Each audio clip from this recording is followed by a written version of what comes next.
Comedy After Hours and the Nature of False Flag Attacks. Hello. Dale Husband, the Honorable Skeptic here, and today I want to talk about the recent uproar in the Plotagon community regarding the betrayal of it by one of our own, known as Comedy After Hours. Last fall, one of our members, Kieron, was repeatedly called a racist by an unknown spammer using multiple accounts to do so.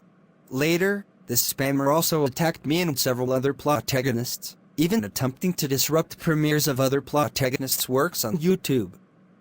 At the time, I thought it was obvious who the attacker was, because just a few weeks earlier, Kieron had made a video damning another Plotagonist known as Mr. Plot for making virtual child porn using character models of Caillou and Dora the Explorer created with Plotagon. So Mr. Plot was the prime suspect. Who else could have had motive to try to make Kieron and his friends miserable?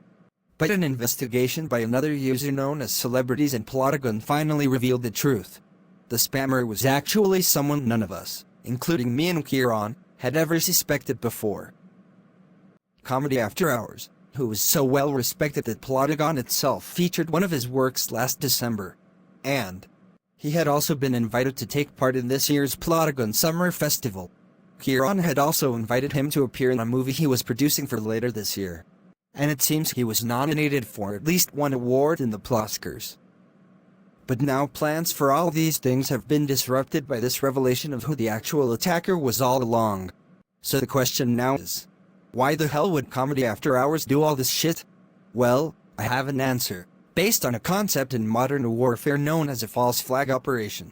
According to Wikipedia, a false flag operation is an act committed with the intent of disguising the actual source of responsibility and pinning blame on another party. The term false flag originated in the 16th century as an expression meaning an intentional misrepresentation of someone's allegiance. The term was originally used to describe a ruse in naval warfare whereby a vessel flew the flag of a neutral or enemy country in order to hide its true identity. The tactic was initially used by pirates and privateers to deceive other ships into allowing them to move closer before attacking them. It later was deemed an acceptable practice during naval warfare according to international maritime laws, provided the attacking vessel displayed its true flag before commencing an attack.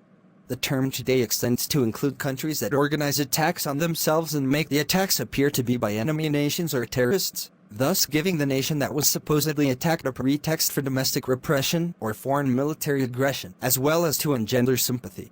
Similarly, deceptive activities carried out during peacetime by individuals or non-governmental organizations have been called false flag operations, but the more common legal term is a frame-up, stitch-up, or set-up. An example of this was when Germany decided to attack Poland in 1939. To justify the attack, the Gestapo had concentration camp prisoners taken to an area just outside Poland, dressed in German military uniforms, and then killed at that location. Germany then claimed Poland had killed them in an attack and that Germany was responding to the attack. But the operation fooled no one else, and both the British and the French declared war on Germany that same year. My guess is that Comedy After Hours set up the attacks so that later he could appear to be heroic by helping to fight back against the same attacks he was causing. But he made the mistake of overplaying his hand repeatedly and for too long, and that resulted in a pattern that Celebrities and Plotagon took notice of. For the record, I am perfectly willing to apologize to Mr. Plot for mistakenly accusing him of being the troll in question. But I had good reason to think he was to blame. This still doesn't excuse what he does with Plotagon. Caillou as a character is 4 years old and making him do all sorts of shit disgusts me to no end. In any case, it will take time for our community to recover. From the start, I could identify with Kieron because several years ago in Reddit, a community I belonged to there was also betrayed by a once respected member and he launched a smear campaign against me because I rejected him and sided with the rest of the community against him once the truth about that troll was made obvious. That Reddit community recovered and moved on to better things. And so will we Plotagonists.